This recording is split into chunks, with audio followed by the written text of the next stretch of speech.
말세 그리스도의 좌담 기록.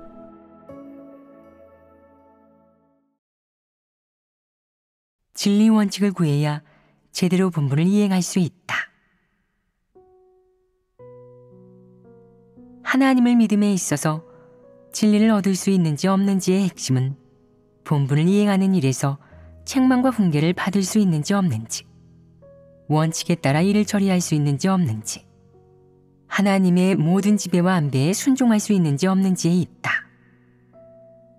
이것이 가장 중요한 관건이다. 하나님의 지배와 안배에 순종하는 것이란 무엇이냐? 하나님 집이 너에게 어떤 일을 안배하든 어디에 배치해 본분을 이행하게 하든 내가 하나님으로부터 모두 받아들일 수 있는 것이다. 하나님으로부터 받아들일 수 있는 것이 바로 진실한 믿음이자 한 측면의 실행이다. 어떻게 하나님으로부터 받아들여야 하겠느냐? 내가 이렇게 말할 수 있다. 이 일은 사람이 안배한 것이지만 이것은 내 본분이야. 교회에서 내게 어떤 본분을 이행하도록 안배하든 모든 것은 하나님이 승낙하신 것이니 난 마땅히 받아들이고 순종해야 해. 그러면 나는 어떤 태도로 이 본분을 대해야 할까? 어떤 태도로 본분을 대할 것인지에 대해 하나님이 요구하지 않았느냐? 하나님이 사람에게 어떤 진리를 실행하라고 요구했느냐? 마음을 다하고 뜻을 다하고 힘을 다하여 자기 본분을 잘 이행하라고 하셨습니다.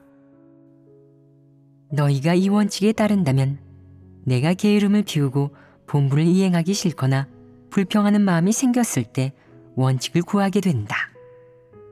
이것이 어떤 측면의 문제일까? 이것은 하나님의 요구에 따라 실행하는 것이 아니야. 내 생각과 요구, 소망을 포기하고 내면에 옳지 않은 내적 상태를 되돌려야 해. 너는 이렇게 생각하고 이런 것들을 내려놓을 수 있어야 한다. 하지만 때때로 사람을 방해하는 것들로 인해 쉽게 내려놓지 못한다. 어떤 것들이 방해하겠느냐? 예를 들면 어떤 사람들은 남이 이행하는 본분이 대단하고 많은 사람을 접하는 것을 부러워하고 자신이 이행하는 본분은 보잘것없고 많은 사람을 접하지도 못한다는 생각에 기분이 언짢다. 또 본분을 이행할 때 책임 범위가 작고 관리하는 사람도 적으면 자신의 지위가 변변치 못하다고 생각한다. 이것이 어떤 생각이냐? 이런 생각이 어디서 온 것이냐?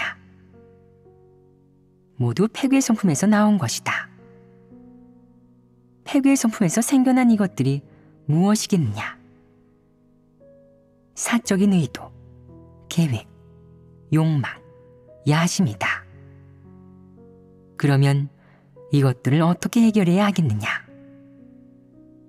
너희는 우선 그것들을 내려놓고 분석함으로써 자신이 오롯한 마음으로 본분을 이행해 하나님을 만족해 하지 않고 여전히 지위를 추구하는 마음이 있으며 여전히 야심과 욕망을 품고 지위의 복을 탐하고 별도로 요구하며 하나님에게 순종하지 않는다는 사실을 알아야 한다.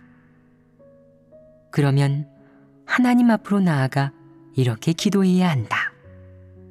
하나님, 제 내적 상태가 옳지 않습니다. 저를 징계하고 처벌해 주세요. 제게 심판과 형벌이 닥쳐 자신을 인식하고 회개할 수 있게 해주세요.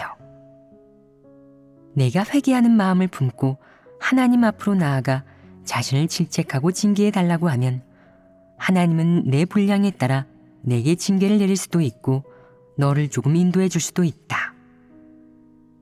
너를 징계한다면 내게 약간의 분량이 있기 때문이다. 하나님이 너를 징계하지 않을 수도 있는데 그것은 내가 연약하기 때문이다. 하나님은 조금씩 너를 붙들어주고 인도해 주어 내가 본분을 이행하는 과정에서 순종할 수 있게 할 것이다. 그럼 하나님이 이렇게 하려면 어떤 선결 조건이 충족되어야 하겠느냐? 내게 회개하는 마음과 하나님에게 순종하고 협력하려는 마음이 있고 진리를 동경하고 갈망하는 마음이 있어야 한다. 그래야만 하나님이 너를 심판하고 형벌하고 정결케 할 것이다. 만약 내게 그런 의지가 없고 기도도 하지 않고 육을 따르며 자신의 의도와 야심, 욕망을 포기하지 않는다면 하나님이 이렇게 하겠느냐? 하나님은 내게 역사하지 않을 것이고 내게 모습을 드러내지 않고 얼굴을 가릴 것이다. 집회를 할 때 남들은 설교를 들으며 정신이 또렷한데 너는 항상 졸면서 정신을 차리지 못하고 아무리 들어도 귀에 들어오지 않는다. 또한 오래 지나도록 해결되지 못하고 심지어 1, 2년, 3, 5년이 흘러도 마찬가지라면 하나님이 이미 너를 혐오하여 버리고 내게 얼굴을 가린 것이다. 이것은 아주 위험하다. 어떤 이들은 어째서 위험합니까? 저는 본분을 이행하고 있고 하나님을 떠나지 않았으며 여전히 하나님 말씀을 읽고 찬양을 듣고 영생활을 하고 있습니다. 저는 여전히 하나님 집의 일원입니다. 라고 말한다. 이것은 표면적인 현상일 뿐 아무것도 결정하지 못한다. 결정적 역할을 하는 것은 무엇이겠느냐? 하나님이 너를 보살피는지 보살피지 않는지, 인도하는지 인도하지 않는지, 성령이 내게서 역사하는지 안 하는지, 너를 징계하는지 징계하지 않는지 이런 것들이 관건이다. 그러면 하나님의 인도와 성령 역사는 무엇에 달려 있겠느냐? 사람의 마음에 달려 있습니다. 그렇다. 하나님에 대한 사람의 태도와 사람의 마음에 달려 있다. 사람의 마음이 무엇을 동경하는지, 무엇을 갈구하고 구하는지, 사람이 어떤 길을 가는지, 이런 것들이 가장 중요하다. 하나님은 바로 이런 것들에 따라 사람을 대한다. 지금 가장 중요한 것은 본분을 어떻게 대할 것인가 하는 문제를 해결하는 것이다. 본분 이행은 사람이 하나님을 진실로 믿는지 거짓으로 믿는지, 진리를 사랑하는지 사랑하지 않는지, 옳은 길을 선택했는지 잘못된 길을 선택했는지, 양심과 이성이 있는지 없는지를 가장 분명하게 드러내주기 때문이다. 이런 문제들은 모두 본분 이행을 통해 드러난다. 본분을 어떻게 대할 것인가 하는 문제를 해결하려면 우선 본분이 무엇인지, 어떻게 본분을 제대로 이행해야 하는지, 본분을 이행하는 과정에서 어려움이 닥쳤을 때 어떻게 해야 하는지, 어떤 원칙을 따르고 어떤 진리에 따라 실행할 것인지, 또 내가 하나님을 오해하고 있거나 자기 의도를 내려놓을 수 없을 때 어떻게 해야 하는지, 이런 것들을 내가 알아야 한다. 또 본분 이행 과정에서 너는 항상 자기 마음속에 어떤 잘못된 사상들이 사탄의 사상과 관점에 속하는지 반성해야 한다. 그런 사상들이 너의 본분 이행에 영향을 미치고 본분 이행을 가로막을 수 있고, 내가 본분을 이행하는 과정에서 하나님을 거역하고 배신하게 하며 하나님이 내게 맡긴 일을 완수할 수 없게 한다는 사실을 너는 반드시 알아야 한다. 사람에게 본분이 중요하냐, 중요하지 않으냐? 아주 중요하다. 너희는 지금 본분 이행이 하나님을 믿음에 있어서 가장 중요한 일이라는 이 이상을 분명히 알아야 한다. 지금 하나님을 믿는 데에 있어서 가장 중요한 것은 본분 이행이다. 본분을 제대로 이행하지 못하면 아무런 실제도 있을 수 없다. 본분을 이행하는 과정에서 사람은 하나님의 뜻을 깨달을 수 있고 점차적으로 하나님과 정상적인 관계를 맺을 수 있으며, 본분을 이행하는 과정에서 차츰 자신의 문제를 발견하고 자신의 폐괴의 성품과 본질을 인식할 수 있다.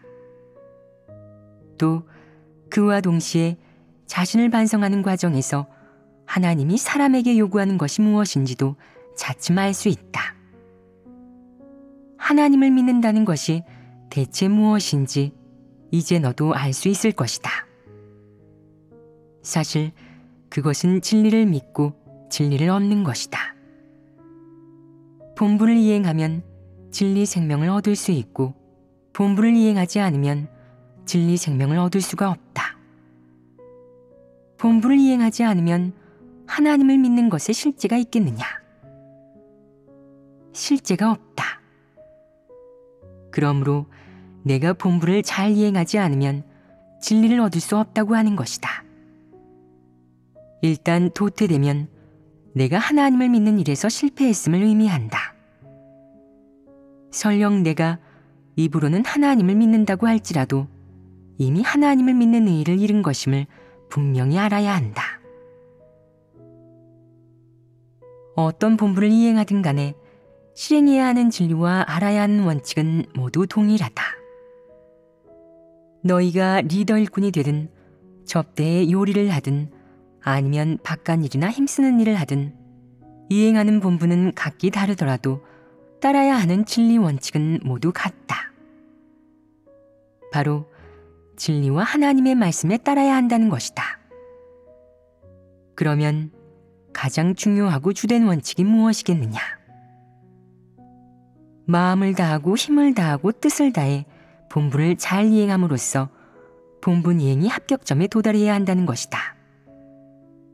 본분을 잘 이행하고 본분 이행이 합격점에 도달하려면 너는 본분이 무엇인지 알아야 한다. 본분이란 대체 무엇이냐?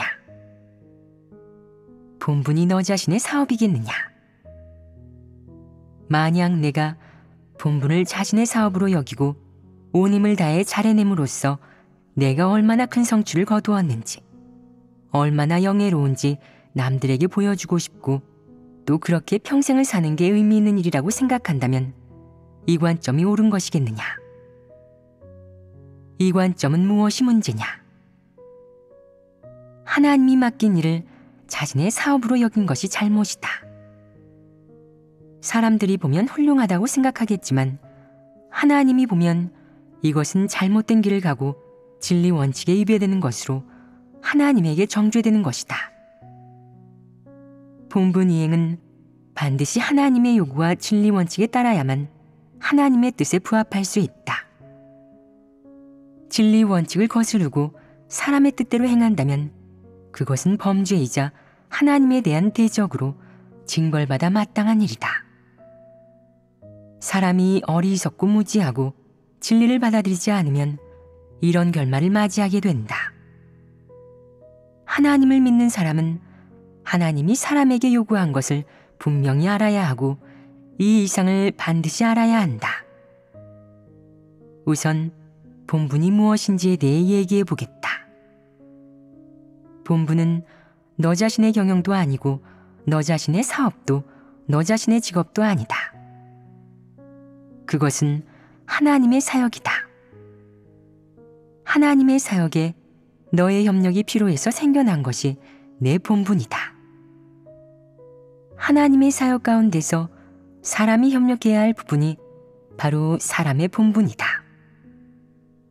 이 본분은 하나님 사역의 일부로 그것은 너의 사업이 아니고 내 가정의 일도 개인 일상의 일도 아니다.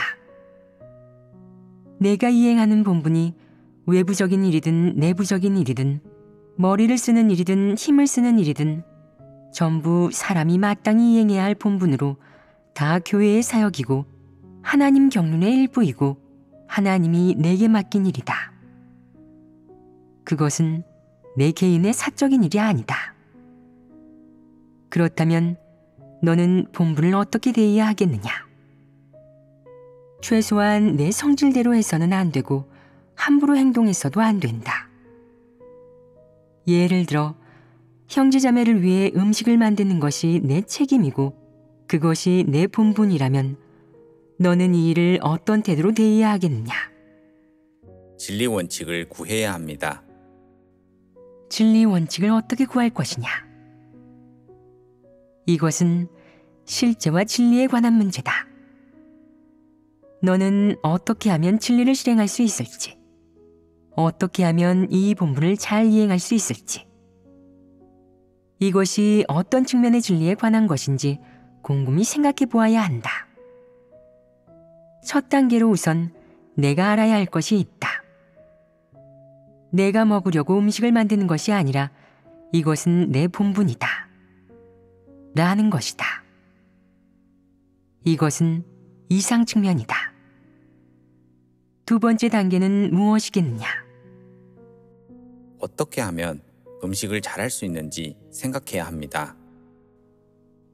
잘한다는 기준이 무엇이냐? 하나님의 요구를 구해야 합니다. 그렇다. 하나님의 요구가 바로 진리이자 기준이며 원칙이다.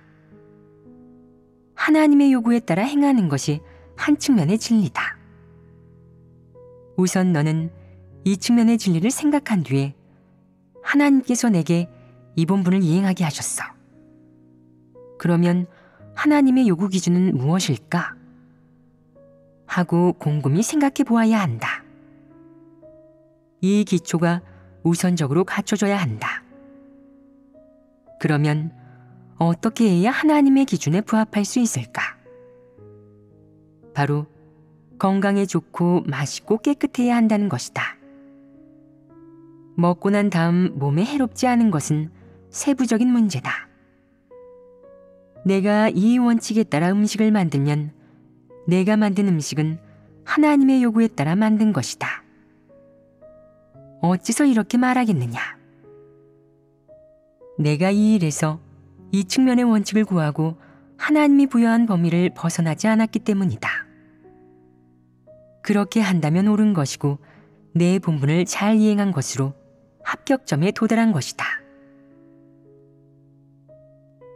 어떤 본분을 이행하든 진리 원칙을 구하고 하나님의 뜻을 깨달아 그 본분에 대한 하나님의 요구를 알아야 하며 또한 그 본분 이행으로 도달해야 할 효과에 대해서도 알아야 한다. 그래야만 원칙 있게 일을 처리할 수 있다. 본분을 이행할 때 개인적인 취향에 따라 해서는 안 된다. 자기가 하고 싶은 대로 하고 기분이 좋고 체면이 서는 방식대로 하면 이는 자기 뜻대로 하는 것이다. 내가 개인 취향에 따라 본분을 이행하면서도 그게 하나님의 요구이자 하나님이 기뻐하는 것이라 여기며 개인 취향을 하나님께 강요한다면 개인 취향을 진리로 삼아 실행하고 진리 원칙으로 삼아 지킨다면 이는 잘못된 것이 아니냐. 그것은 본분 이행이 아니다. 그러한 본분 이행을 하나님은 기억하지 않는다. 어떤 이는 진리를 깨닫지 못해 무엇이 제대로 본분을 이행하는 것인지도 모른다. 그는 난 힘과 마음을 다했고 육도 저버리며 고통받았어. 그런데도 이행한 본분이 왜 늘 합격하지 못할까? 왜 하나님은 늘 만족하지 못하시는 거지? 라고 생각한다. 그의 잘못은 무엇이겠느냐? 그의 잘못은 하나님의 요구를 구하지 않고 자기 뜻대로만 행동했다는 데 있다. 바로 이런 이유 때문이다. 그는 자신의 바람과 취향, 사심을 진리로 여겼고 하나님이 좋아하는 것, 하나님의 기준이나 요구로 여겼다. 또한 자신이 옳다고 여기는 것, 좋고 아름답다고 생각하는 것들을 진리로 삼았으니 이것이 잘못이다. 사실 사람이 옳다고 진리에 맞는다고 여기는 것이라고 해서 항상 하나님의 뜻에 부합하는 것은 아니다. 사람의 눈에 옳게 보일 때일수록 더 신중해야 하고 진리를 구해야 하며 그것이 하나님의 요구에 부합하는지 봐야 한다. 만약 하나님의 요구와 정확히 서로 위배되고 하나님의 말씀에도 위배된다면 내가 옳다고 생각해도 안 된다. 그것은 사람의 생각이기에 아무리 옳아도 진리에 부합하지 않는다. 옳은 것인지 그른 것인지는 반드시 하나님 말씀에 따라 판단해야 한다.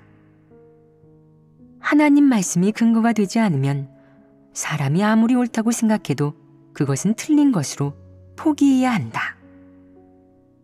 반드시 진리에 부합해야만 한다. 이렇게 진리 원칙을 고수해야만 본분 이행이 비로소 합격점에 이를 수 있다. 본분이란 도대체 무엇이냐? 본분은 하나님이 사람에게 맡긴 일이자 하나님 집 사역의 일부이며 하나님의 모든 선민이 마땅히 맡아야 할 책임이고 의무이다. 본분이 내 개인적인 사업이겠느냐? 내 개인적인 가정사겠느냐? 본분이 내게 맡겨지면 내 개인적인 일이라고 말할 수 있겠느냐? 절대 그렇게 말할 수 없다. 그럼 어떻게 본분을 이행해야겠느냐? 반드시 하나님의 요구와 말씀, 하나님의 기준, 진리 원칙에 따라 행해야지 사람의 주관적인 바람대로 행해서는 안 된다. 어떤 사람은 이렇게 말한다. 본분을 저에게 맡겼으니 제 일이 아닌가요? 당연히 제가 해야 할 몫이고 제가 해야 할 몫이면 개인의 일이 아닌가요? 본분을 자신의 일로 생각하면 잘 이행할 수 있잖아요? 자신의 일이 아니라고 생각하면 잘 이행할 수 있을까요? 이 말이 옳으냐 틀리느냐? 이것은 틀린 말로 진리에 부합하지 않는다. 본분은 개인의 일이 아니라 하나님의 일이고 하나님 사역의 일부이다. 그러므로 너는 하나님의 요구대로 해야 한다. 하나님께 순종하는 마음으로 본분을 이행해야만 합격할 수 있다. 늘 너의 관념과 상상에 따르고 내가 원하는 대로 이행한다면 합격할 수 없다. 내가 항상 자기 뜻대로 본분을 이행한다면 본분을 이행하고 있는 것이 아니다. 내가 행하는 일이 하나님의 경영 범위 내에 있지 않고 하나님 집의 사역에 속하지 않기 때문이다. 내가 자신의 경영을 하고 자신의 일을 하고 있는 것이므로 하나님은 기념하지 않는다. 이제 너희는 본분의 개념을 확실히 알겠느냐? 본분을 이행함에 있어서 가장 최소한이자 가장 기본적으로 실행해야 하는 진리가 무엇이냐?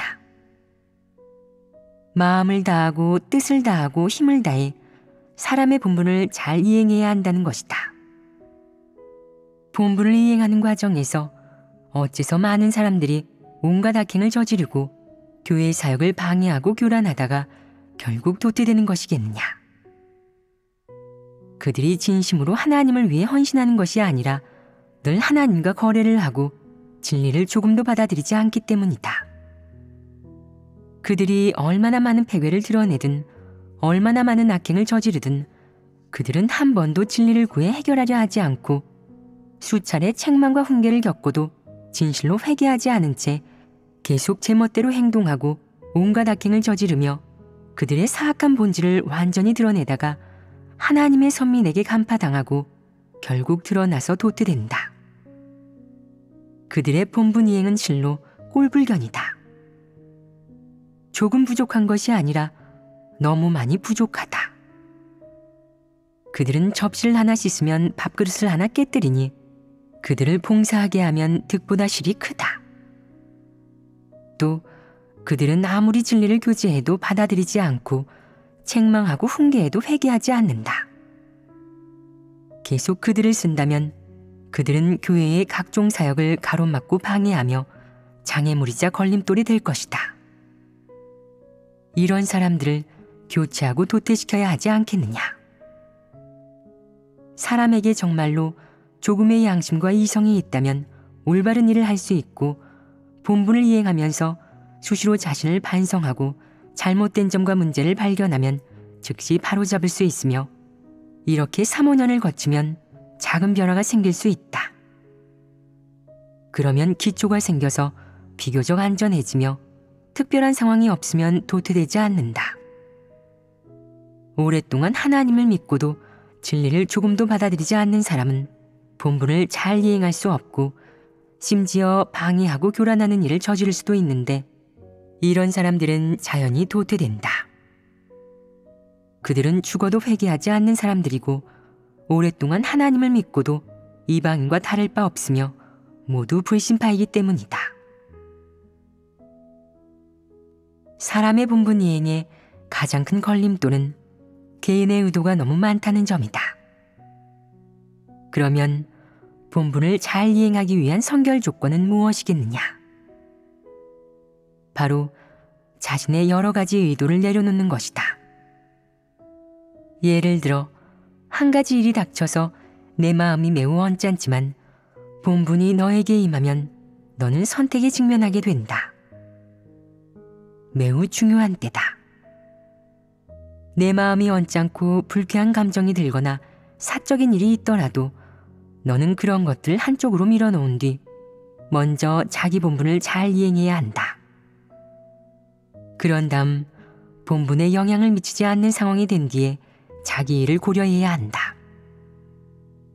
내가 줄곧 본분을 가장 중요한 일로 여긴다면 이것을 무엇이라고 하겠느냐?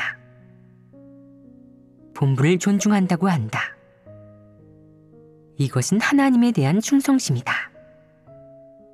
자신의 의도와 소망, 자기 감정, 사적인 일을 내려놓고 그런 것들에 통제받지 않으면서 본분을 잘 이행하고 하나님이 맡긴 일을 완수하는 것이 바로 내려놓음의 의미이자 육을 저버리는 것의 의미다. 어떤 이들은 본분을 이행하기 전에는 하나님은 내게 본분을 주시지 않아. 내게 진실한 마음이 있는데도 하나님은 왜 보지 못하시는 걸까? 라고 생각한다. 하지만 교회가 그에게 본분을 이행하도록 안배하면 그는 또 이것저것 고른다. 또 어떤 이들은 리더 일꾼이 될 수 없고 복음을 전하지도 못하며 다른 재주도 없어서 교회에서 그에게 접대하는 일을 배치하면 이렇게 생각한다. 내가 접대하는 일을 잘 해낼 수 있기는 하지만 내 자질과 은사로 볼 때 내게 접대하는 일을 맡기는 것은 나를 무시한 것이 아니겠어? 훌륭한 인재를 하찮은 일에 쓰는 거잖아. 그는 겉으로는 교회의 안배를 받아들인 것 같지만 이런 반발심을 품고 최선을 다하지 않는다. 기분이 좋으면 조금 하고 기분이 안 좋으면 하지 않으며 형제자매도 아랑곳하지 않는다. 어째서 그에게 이런 감정과 반응이 나타날 수 있는 것이겠느냐? 이것이 본분에 대해 응당 가져야 할 태도이겠느냐? 그는 자신의 본분에 불만을 품고 있는 것이다. 그의 불만은 어떻게 생겨난 것이겠느냐? 그 본분이 그의 육적인 기호를 충족시키지 못했기 때문입니다. 만약 그를 만족시켰다면 그가 기뻐했겠느냐? 반드시 그렇지는 않다. 그를 만족시켜도 그가 반드시 기뻐하는 것은 아니다. 그에게는 만족하는 마음이 없기 때문이다. 진리를 추구하지 않는 사람들은 이런 태도로 본분을 대한다.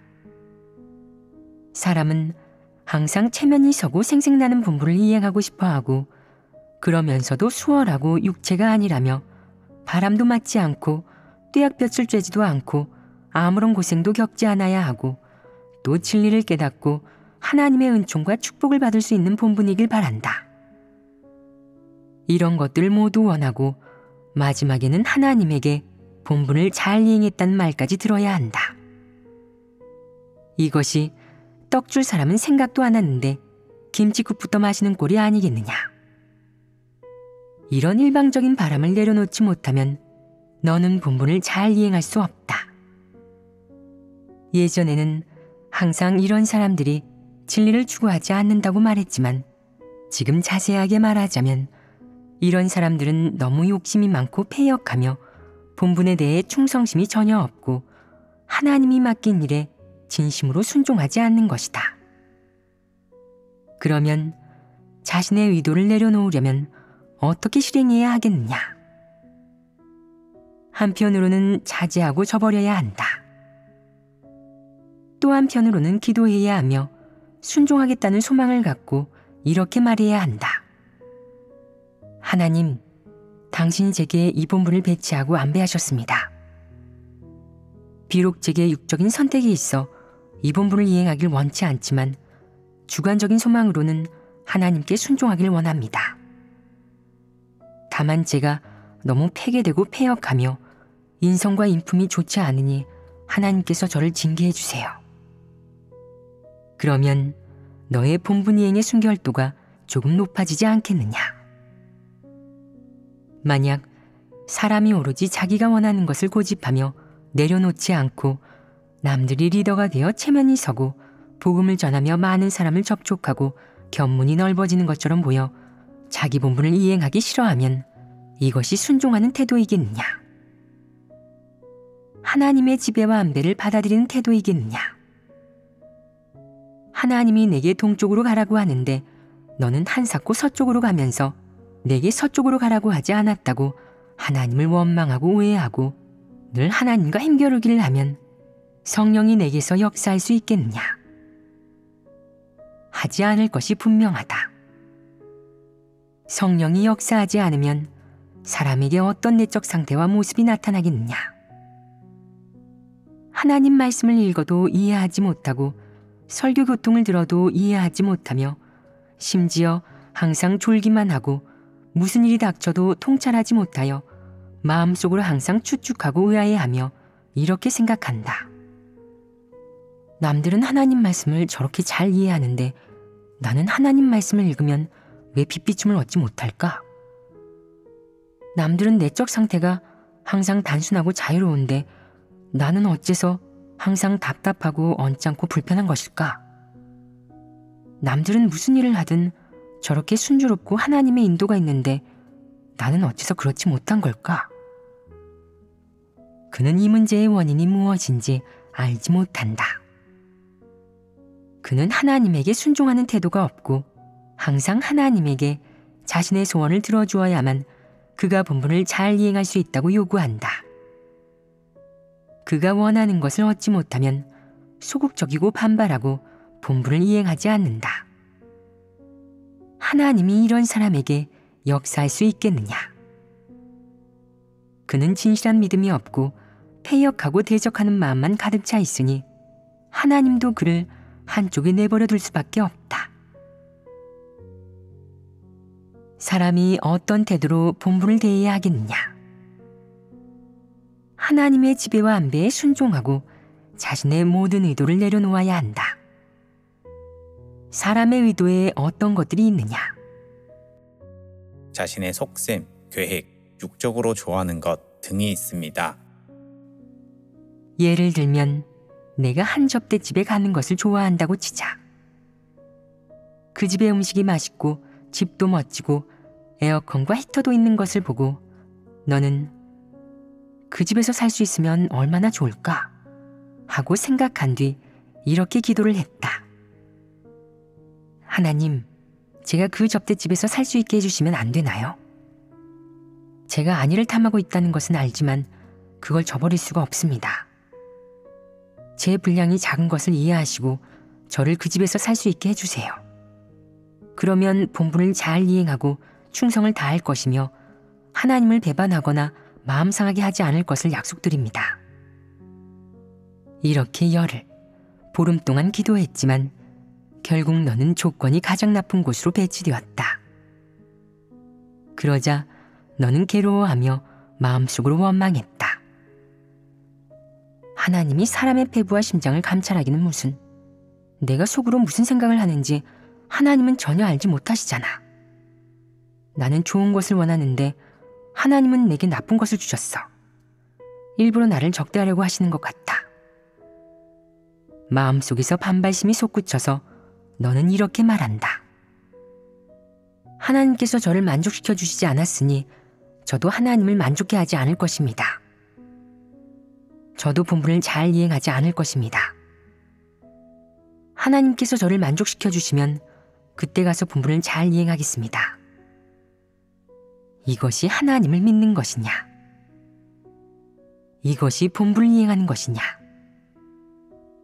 이것은 하나님에게 거역하는 것으로 강팍한 성품이다.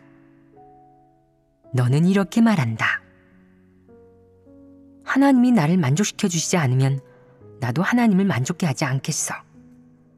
이것이 본분 이행에 대한 나의 태도야. 내가 본분을 이행하면 하나님도 내게 즐거움을 주어야 해. 어째서 남들은 좋은 집에 살 수 있는데 나는 살 수 없는 거지? 어째서 남들은 좋은 환경에서 본분을 이행하는데 나는 나쁜 환경에서 본분을 이행해야 해? 어째서 내가 본분을 이행하는데도 하나님은 내 요구를 들어주지 않는 거야? 내 마음속으로 항상 이런 이유를 늘어놓는다면 이것이 하나님에게 순종하는 마음가짐이겠느냐?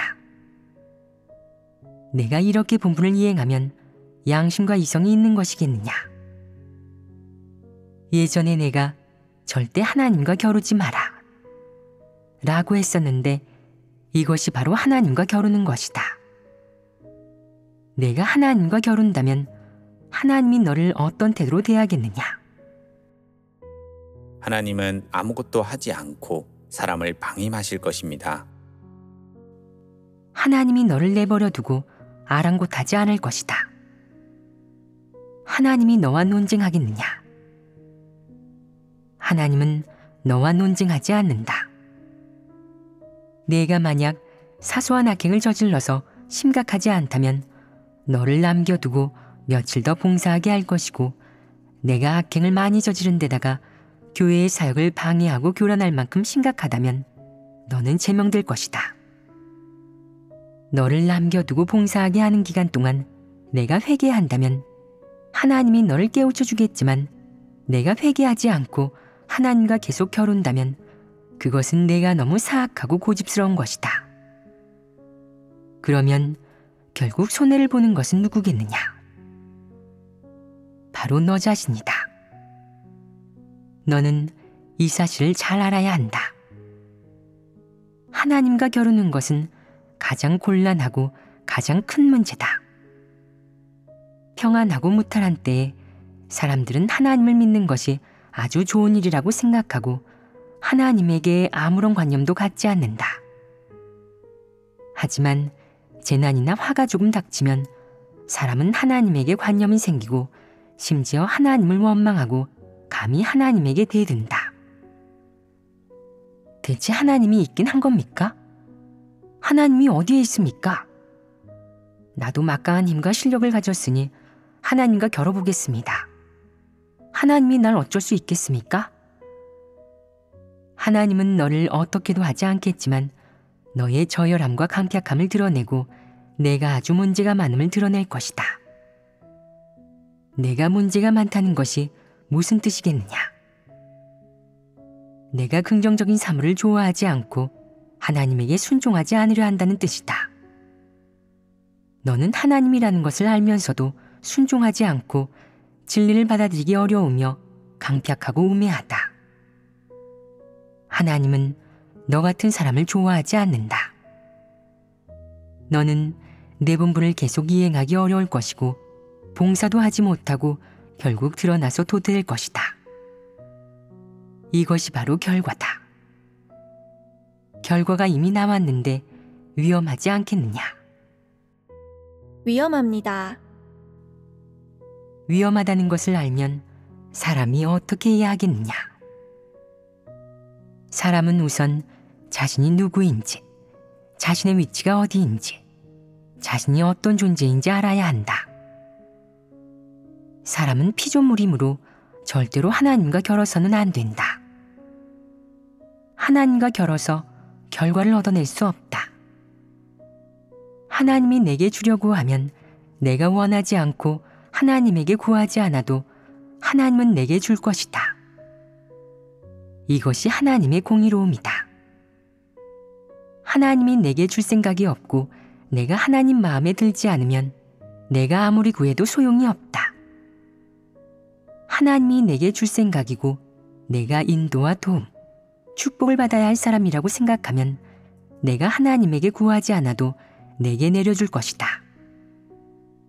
하나님이 내게 시련을 주거나 너를 드러내려고 하면 하나님이 일부러 그렇게 하는 것이므로 내가 간절히 구해도 소용없다. 이것이 하나님의 성품이다. 사람은 하나님의 태도에 따라 자신이 하나님을 어떻게 대할 것인지 결정할 수 없다. 사람이 어떻게 해야겠느냐? 모든 면에서 하나님께 순종해야 합니다. 순종하면 그걸로 된다. 하나님의 지배와 안배에 순종하는 것이 최고의 지혜이고 그런 사람이 가장 이성적인 사람이다. 교만하고 독선적인 사람들은 스스로 똑똑하고 기지가 뛰어나다고 생각한다. 내가 남에게는 장꾀를 쓸 수도 있는데 이것은 패괴 표출이다. 하지만 너는 절대로 하나님에게 잔머리를 굴려서는 안 되고 하나님과 이해득실을 따져서도 안 된다. 하나님의 노여움을 산다면 너는 반드시 죽을 것이다.